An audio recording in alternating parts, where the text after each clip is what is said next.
Hello friends, welcome back to my YouTube channel. और आज हम लोग बात करेंगे हिस्ट्री ऑफ कश्मीर के बारे में। जब इंडिया इंडिपेंडेंट हो रहा था 1947 में, तो जो भी प्रोविंशली स्टेट्स था उनको तीन ऑप्शन दिया गया था, whether they want to join India और they want to join Pakistan और they can be independent nation. तो इंडिया में जितने भी प्रोविंशली स्टेट थे वो ऑलमोस्ट सब प्रोविंशली स्टेट जो भी इंडियन टेरिटरी में आते थे वो एग्री कर गए थे कि दे विल ज्वाइन इंडिया।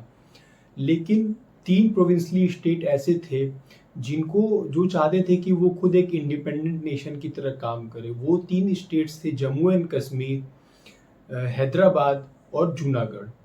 तो जम्मू एंड कश्मीर में क्या था कि उस समय जो मेजॉरिटी ऑफ द पॉपुलेशन थे वहाँ के वो मुस्लिम थे, लेकिन उसमें जो राजा थे वहाँ के राजा हरि सिंह वो एक हिंदू राजा थे।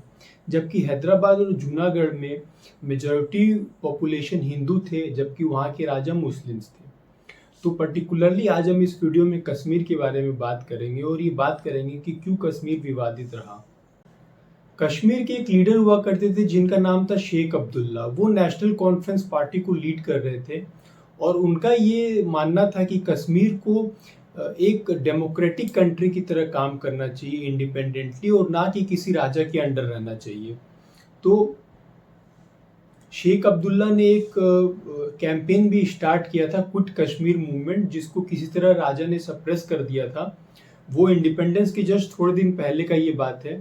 और फिर जब इंडिया को इंडिपेंडेंस मिला 1947 में, तो जिन्ना ने, जो राजा हरि सिंह है, उसको ये एश्योरेंस दिया कि अगर वो इंडिपेंडेंस करना चाहते हैं तो पाकिस्तान इसको सपोर्ट करेगा। तो राजा ने पाकिस्तान से एक स्टैंड स्टिल एग्रीमेंट साइन कर लिया। स्टैंड स्टिल एग्रीमेंट का मतलब होता है कि they will continue their trade and commerce as usual, और वो ना ही पाकिस्तान में जाएंगे और ना ही इंडिया में जाएंगे। लेकिन उन्होंने स्टैंड स्टिल एग्रीमेंट इंडिया के साथ साइन नहीं किया था अब तक। तो स्टैंड स्टिल एग्रीमेंट साइन करने के 3 वीक बाद पाकिस्तान ने, क्योंकि कश्मीर को अगर आप मैप में देखेंगे तो ये पूरा कश्मीर है, अगर आप उसका अगर ये पूरा कश्मीर है तो ये एक लैंडलॉक्ड कंट्री, मतलब स्टेट है। इस साइड आप देखेंगे तो पाकिस्तान पड़ता है, इस साइड आप देखेंगे तो चाइना पड़ता है और मतलब माउंटेन्स पड़ता है। तो ये एक लैंडलॉक्ड स्टेट है। तो उन्होंने शुगर, सॉल्ट और केरोसिन और पेट्रोल का सप्लाई कश्मीर में रोक दिया, और कश्मीर के साथ जो ट्रेड होता था उनका टिम्बर, फ्रूट्स और कारपेट्स का और फर का, वो भी उन्होंने स्टॉप कर दिया। वो सोचे थे कि इस चलते राजा प्रेशर में आ जाएंगे और किसी तरह वो पाकिस्तान में आ जाएंगे, मतलब वो जो कश्मीर है उसको वो पाकिस्तान में एनेक्स कर लेंगे।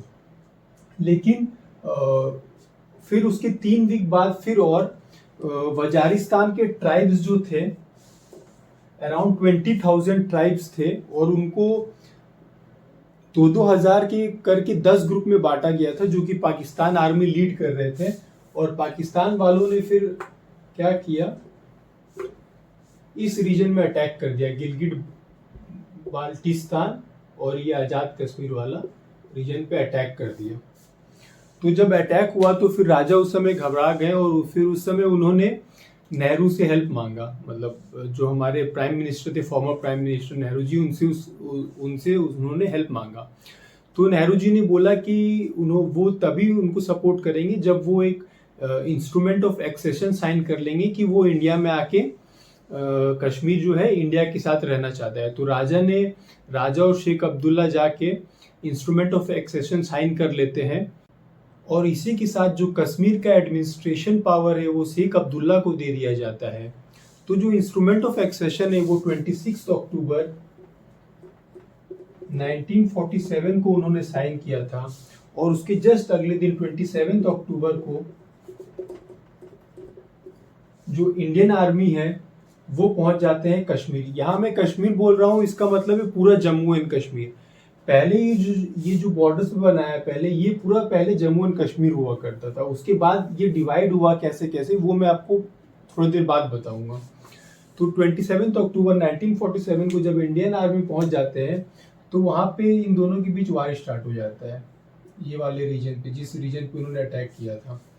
तो नेहरू जी ने उस टाइम लॉर्ड माउंटबेटन जो कि गवर्नर जनरल ऑफ इंडिया थे उनके साथ उन्होंने मीटिंग किया और उन्होंने सजेस्ट किया कि इस मैटर को यूनाइटेड नेशन काउंसिल में प्रेजेंट करने का। तो इंडिया और पाकिस्तान दोनों ने 15 जनवरी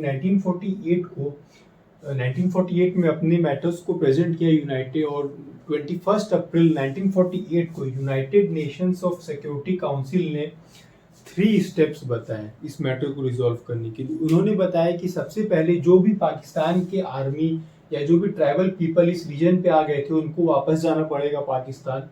उसके बाद इंडिया भी अपनी आर्मी को वापस बुला लेगी, लेकिन एक मिनिमम आर्मी रहेगी वहाँ पे ताकि लॉ एंड ऑर्डर मेंटेन रहे। उसके बाद एक प्लेबिसाइट कराया जाएगा। प्लेबिसाइट होता है मतलब कि एक डेमोक्रेटिक टाइप का एक वोट होता है, तो उससे पीपल्स का ओपिनियन पूछा जाएगा कि with which country they want to go, whether they want to go with Pakistan और whether they want to go with India. लेकिन ये प्लेबिसाइट कभी हुआ नहीं। उसका रीजन था कि ये जो 3 स्टेप्स बताए थे इससे पाकिस्तान ने एग्री नहीं किया। ये 3 स्टेप्स इस टाइप के थे कि जब फर्स्ट स्टेप होगा तब फिर सेकंड स्टेप होगा, उसके बाद फिर थर्ड स्टेप होगा। तो सबसे पहला स्टेप था कि यहाँ पे जो पाकिस्तानी के जो ट्राइबल पीपल थे और जो आर्मी थे उन्होंने जिस जिस रीजन को कैप्चर कर लिया था, गिलगिट बाल्टीस्तान और आज़ाद कश्मीर, मतलब अभी वो उसको आज़ाद कश्मीर बोलते हैं, तो इस रीजन से उनको वापस जाना पड़ेगा। तो पाकिस्तान ये बोलता था कि अगर हम इस रीजन से वापस जाएंगे तो इंडिया इसको कैप्चर कर लेगा, तो इसीलिए पाकिस्तान वापस नहीं जाता था। और इंडिया बोलता था कि अगर हम अपने आर्मी को हटाएंगे तो पाकिस्तान आगे कैप्चर कर लेगा, तो इसीलिए फिर इंडिया भी अपने आर्मी को हटाता नहीं था। तो ये प्लेबिसाइट कभी हो नहीं पाया।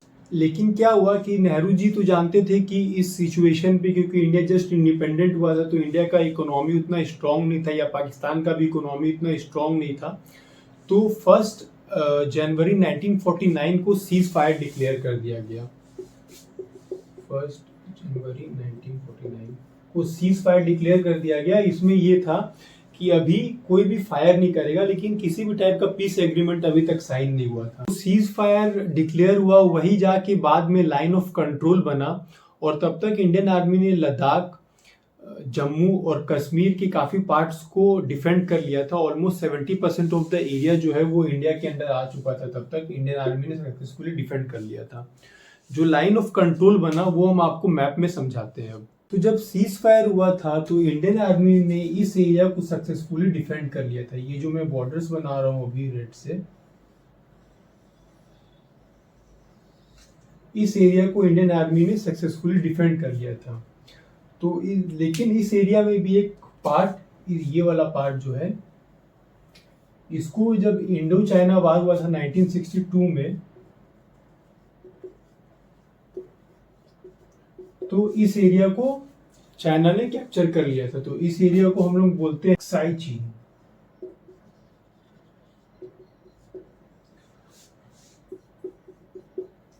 तो लगभग आप मान के चलिए कि पाकिस्तान ने ऑलमोस्ट ये गिलगिट बाल्टीस्तान और ये आज़ाद कश्मीर को मिला के 30% एरिया ऑक्यूपाई कर लिया था। 10% ये चीन ने ऑक्यूपाई कर लिया था। तो 60% इंडिया के पास रह गया था। ये 60% एरिया में 3 प्रोविंस आते थे, जम्मू, कश्मीर एंड लद्दाख। 1963 में गिलगिट बाल्टीस्तान का एक नॉर्दर्न ट्रांस काराकोरम ट्रैक्ट इसको बोला जाता है, ये पार्ट पाकिस्तान ने चाइना को एज ए गिफ्ट में दे दिया, क्योंकि उस समय इंडिया और पाकिस्तान के बीच तनाव था, तो वो चाइना से फ्रेंडली रिलेशंस बनाना चाहता था। तो उन्होंने ये जो गिलगिट बाल्टीस्तान का कुछ एक छोटा सा पार्ट है वो एरिया चाइना को एज ए गिफ्ट दे दे, जिसको हम लोग ट्रांस काराकोरम ट्रैक्ट बोलते हैं। तो ये जो लाइन ऑफ कंट्रोल है, ये लाइन ऑफ कंट्रोल जब सीज फायर हुआ 1949 में, उस समय ये लाइन ऑफ कंट्रोल नहीं था। उस समय ये था कि भाई अभी दोनों सेना फायर नहीं करेंगे। लेकिन ये जो लाइन ऑफ कंट्रोल है, ये जब शिमला का पीस एग्रीमेंट हुआ था 1972 में, 2 जुलाई 1972 में जब इंदिरा गांधी ने पीस एग्रीमेंट किया था शिमला में, तो उस समय ये लाइन ऑफ कंट्रोल बना था। और 1971 में भी इंडिया पाकिस्तान का वार हुआ था, जिस समय जो ईस्ट पाकिस्तान है वो सेपरेट हुआ था, जो कि बांग्लादेश बना था। उसके बाद शिमला में पीस एग्रीमेंट हुआ था। तो उस समय ये डिसाइड हुआ था कि ये जो इंडिया पाकिस्तान का इशू है, ये एक बायलैटरल इशू है और इसमें कोई भी थर्ड पार्टी जैसे कि यूएस या कोई भी ऐसी कंट्रीज इंटरवेन नहीं करेंगे, और ये आपस में इंडिया और पाकिस्तान बैठ के बातचीत से इसको सॉल्व करेंगे। तो सीज फायर डिक्लेयर होने के बाद आर्टिकल 370 के तहत कश्मीर को स्पेशल स्टेटस दिया जाता है 1949 में, और 1951 में यहाँ इलेक्शंस होते हैं जिसमें 75 सीट्स एलोकेट किए जाते हैं, लेकिन 25 सीट्स वेकेंट रहते हैं फॉर पाकिस्तान ऑक्यूपाइड कश्मीर। उसमें शेख अब्दुल्ला जो कि नेशनल कॉन्फ्रेंस पार्टी के लीडर रहते हैं वो जीत जाते हैं, और 1952 में जीतने की जस्ट नेक्स्ट ईयर वो बोलते हैं कि वो फिर से बोलते हैं कि I want an autonomous independent Kashmir. उस टाइम शेख अब्दुल्ला को हटा के 1953 में बख्शी गुलाम मोहम्मद जो थे उनको नया वहाँ का पीएम बना दिया जाता है, क्योंकि कश्मीर में आर्टिकल 370 लगा हुआ था, तो यहाँ पे जो हेड होते थे उनको चीफ मिनिस्टर नहीं बोल के प्राइम मिनिस्टर बोला जाता था, क्योंकि इनको एक इंटरनल ऑटोनॉमी पावर मिला हुआ था। लेकिन और जो पाकिस्तान ऑक्यूपाइड कश्मीर था वो बेसिकली वो दो रीजन्स में बटा हुआ था। एक आज़ाद कश्मीर था, इनका एक अलग एडमिनिस्ट्रेशन है, और एक गिलगिट बाल्टिस्तान वाला जो रीजन है इनका एक अलग एडमिनिस्ट्रेशन है। तो 2019 में आर्टिकल 370 को रिमूव कर दिया गया, और उसके बाद कश्मीर के जो पार्ट है उसको लद्दाख और JNK दो यूनियन टेरिटरी इनको बना दिया गया। जो पहले जम्मू एंड कश्मीर हुआ करता था उसको इस टाइप से एक लद्दाख में हो गया मेजोरिटी ऑफ पार्ट, और एक पार्ट को जम्मू एंड कश्मीर हो गया। तो लद्दाख का जो कैपिटल है वो लेह है, और जम्मू एंड कश्मीर का जो कैपिटल है वो श्रीनगर है और कश्मीर है। Srinagar in the time of summer and Kashmir in the time of winter. तो इसको जब यूनियन टेरिटरी बना दिया गया तो जो जाहिर सा बात है जो पावर है वो सेंट्रल गवर्नमेंट के पास चला गया, तो इससे हो सकता है कि यहाँ पे जो भी राइट्स है वो कम हो जाए थोड़े इन फ्यूचर। तो ये हमने देखा कि कश्मीर के लिए कितना वार हुआ। सबसे पहले 1947 में हुआ, उसके बाद 1965 में हुआ, जो कि हमने इस वीडियो में कवर नहीं किया, लेकिन 1965 में भी इसको लेके वार हुआ था। 1971 में हुआ, 1999 में हुआ था कारगिल वार।